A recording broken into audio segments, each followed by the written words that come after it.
In this ongoing series on building a powerful personal brand, yesterday we spoke about the platforms, right? The social media platforms, how to choose one, and what are the different ones. And I gave an example of what I do on the different social media channels and how to really evaluate the best one for your needs. So that follows from story building and things like that. Today, we talk about your personal brand expression.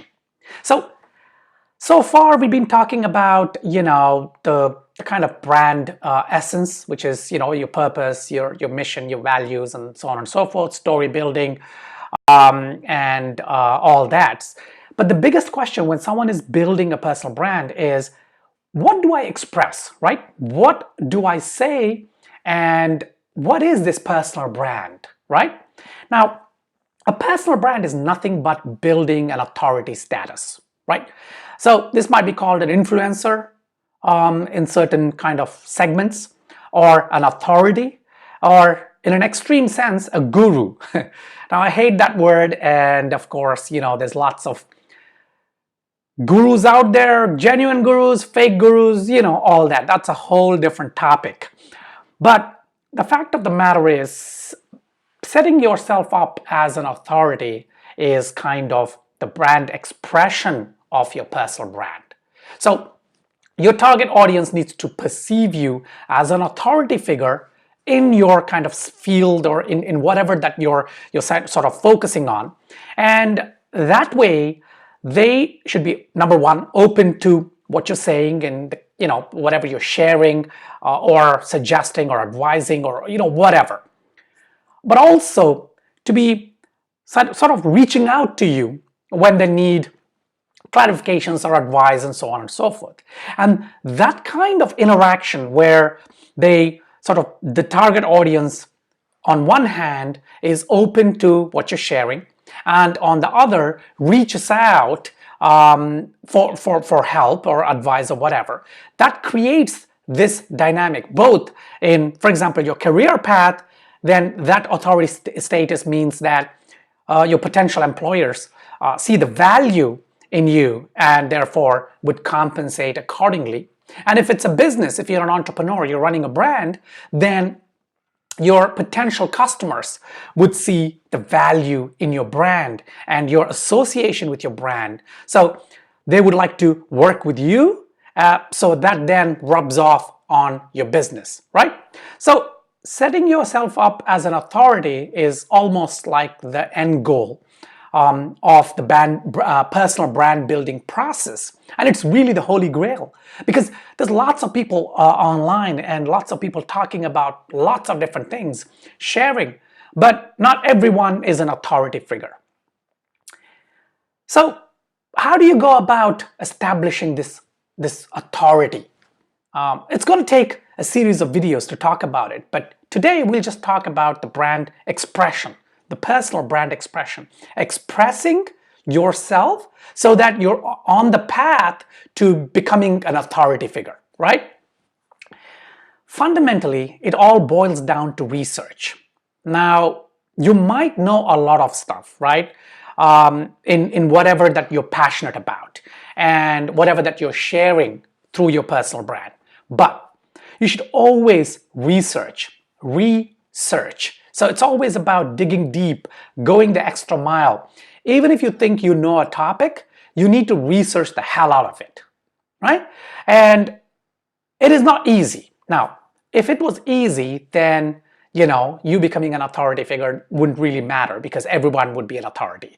And because it is so difficult, because it is boring, so to speak, and because it sort of takes a special type of person to be able to research and dig deep and unlearn and relearn and essentially mold their kind of psychological perspective on the topic on which they're passionate about, it's only a few people that become the authority figures. And so there's good news and bad news, right? The good news is that it's difficult. That is actually the good news. The bad news is that it might be a bit boring, right? So researching is fundamental. Now, what that means is that, let's say, okay, let me take my example, right? So throughout this series, I've been taking my example. Now, by the way, the caveat, I'm by no means an authority figure, right? Now, I do consult. I'm a brand strategist, and people do seek me out. And in fact, my strategy consultations are paid consultations, right? And some of the strategy sessions that I do are quite expensive. They're on the higher end of consultations. But for the purpose of this video, I would like to give that caveat, because I'm not coming from a position of authority in this video to tell you that, oh look, I've done it. It's not that. Really, it's not that. But to make it easier for you, my example would be easier for me to talk about and easier for you to understand and digest. And you can also look around and look at my social media footprint and all that. Okay? So in my case, when my personal brand expression is talking about brand strategy, building robust brands, sharing information about how to position your brand, how to tell your brand stories and things like that. And as I said in one of my previous videos, I have over 20 years of experience help building brands, right? At all levels, working with individuals, mom and pop kind of, round the corner stores or businesses, all the way up to giants like, Target, ESPN, the US Army, and internationally working with, companies across the world. So it's a diverse experience range, and yet for each topic that I want to share, I always research. I go back because when you know a topic so much, you tend to have a little bit of taken for granted, right? So you might actually be thinking about a particular topic and the perception around that topic from a dated perspective, right? So you think you know certain thing based on, I don't know, experience from years back, right? But things change, landscape changes, the market changes, and consumers are changing every single day. Your target audience would be changing every single day. Marketing is changing. Google has changed. Online SEO has changed. Online social media marketing has changed. So when change is happening, you need to be constantly updating yourself. You need to be unlearning few things, learning new ones, and then sharing. Most of the time you might realize that nothing has changed, but that's okay. But you need to give yourself that opportunity to make sure that you understand where you are in that level of knowledge and whether the knowledge you're sharing is really up to date and is it valuable. Because at the end of the day, brand expression, this story building, personal branding is all about giving value to your target audience. If you're not providing value to your target audience, then your personal brand is not robust, it's not effective, and it's not going to work, right? It would just be a waste of time. So you need to ensure that you're adding value, but you can only add value if you are making sure that what you're sharing is up to the mark. Okay, so that's the first thing, researching and going back to fundamental your knowledge base, so to speak. Next, communicating who you are or what your persona is, right? What your personal brand is. This could be a tagline. This could be just a title. This could be an elevator pitch. You could have an elevator pitch that you maybe it could be 1 or 2 sentences, a brief paragraph that you actually put in your bio, right, on your social media channel. So if you go to Twitter, for example, the About section, or LinkedIn, the About section, Instagram, whatever, the About section. You should usually have a summary there, and then you would have a bigger bio. This could be on your About page, or like on LinkedIn, for example, you have more space to put your bio. That could be more than 1 paragraph, right? 2, 3, 4, 5 paragraphs as required. Of course, you don't want to put your entire life history in there. The best place for that would be on the About page of your personal website. But the other places, aim for an elevator pitch. Now, an elevator pitch is telling your target audience what they should expect from you, right? So telling them about what the value you can provide them.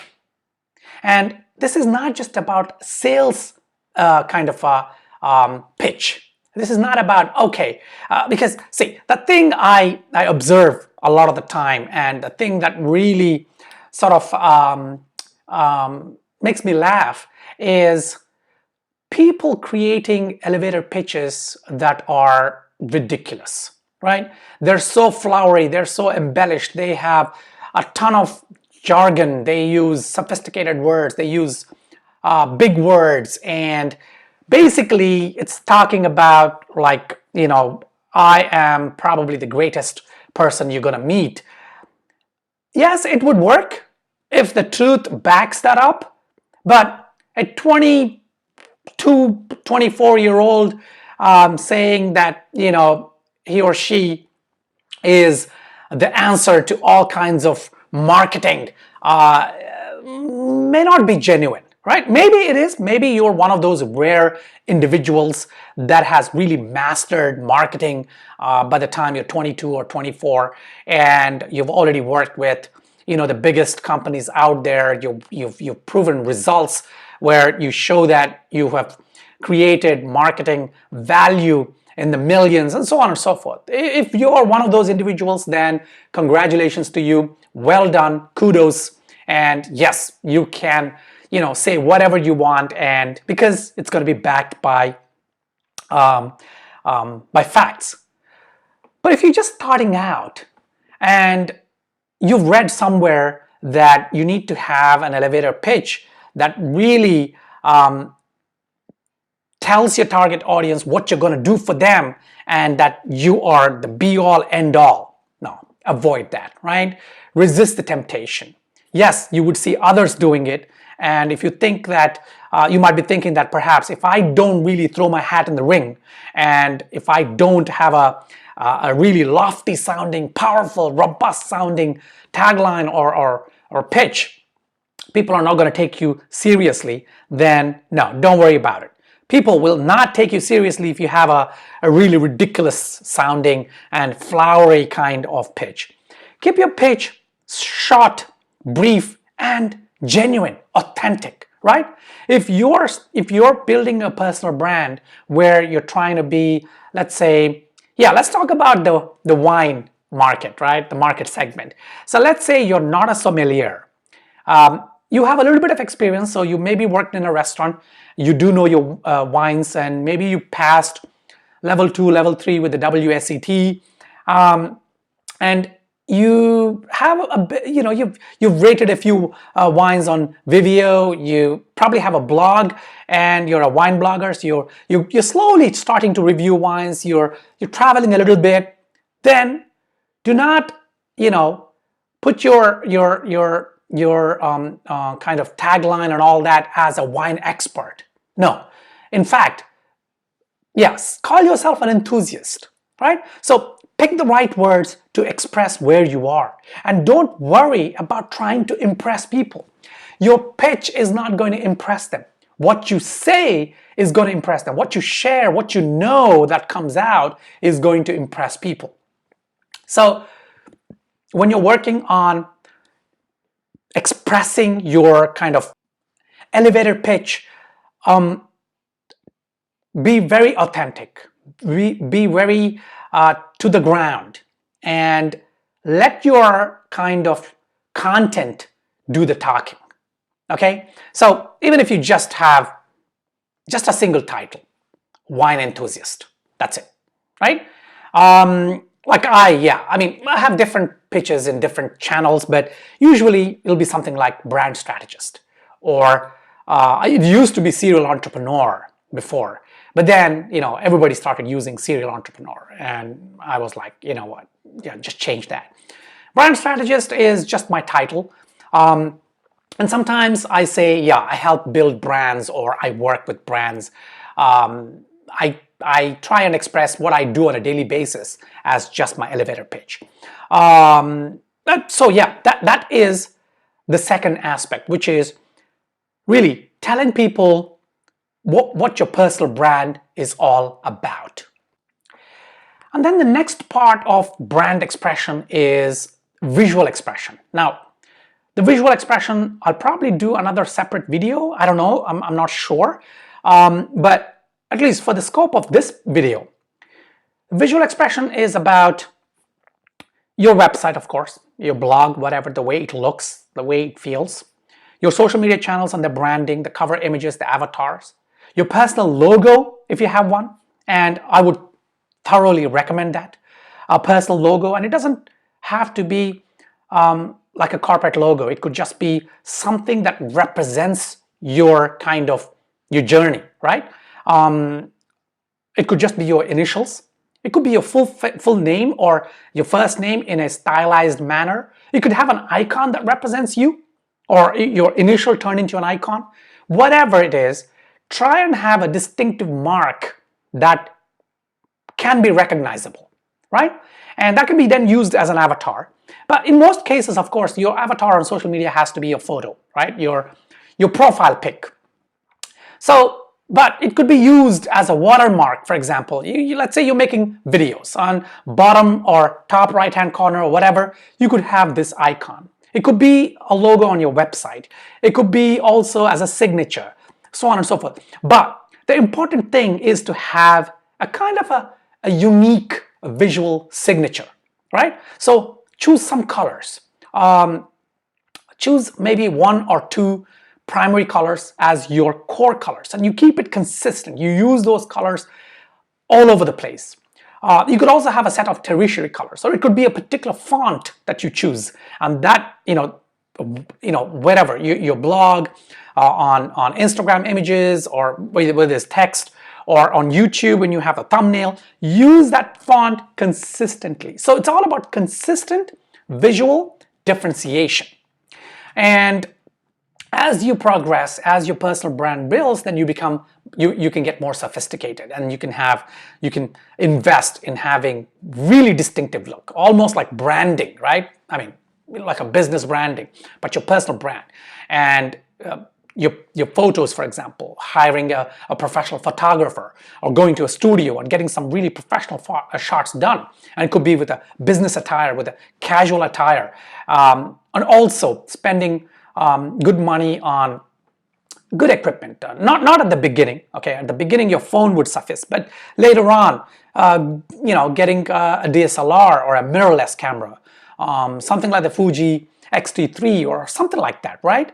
And using that for your photos, so that the production value, or your videos on YouTube, so that the production value of what you're putting out there goes up, because that really communicates part of the value you're providing, right? It's not just what you're saying. Yeah, I know a lot of the people say that it doesn't really matter how it looks or how it sounds. What you say is important. Yes, I agree with that, but that's not the full story. How it looks and how it sounds is going to be quite critical when you're trying to make your voice heard in this noisy cacophony of this red ocean. You see what I'm saying? So to really get noticed, you do have to invest in upping your game, right? In your visuals, in your videos, in your audio, whatever it is. If it's a podcast, yeah, you need to sound really good. If you're going to be on YouTube, then yeah, it has to look decent, and so on and so forth. So visual expression is critical. And that also comes under brand expression. What you say, how you say it is very important. So you need to work on maybe the way you say things and the way you write things, okay? Analyze your articles or your blog posts constantly. If you're doing a podcast, analyze your tone and how you're saying it, your mannerisms. If it's videos, yeah, analyze them, your expressions, your mannerisms again, how you're looking, and so on and so forth. You should be constantly evaluating and tweaking your personal brand expression. Okay, so I think, yeah, there's other things that I can talk about, but maybe I'll do more videos on those. I don't want to overload this video, and it's already, I think, past the 20-minute mark, and I don't want to continue blabbering on about the nuances of brand expression. I hope you found value in this video. If you have any questions, just post them below and I will try and answer them. Till my next video, take care.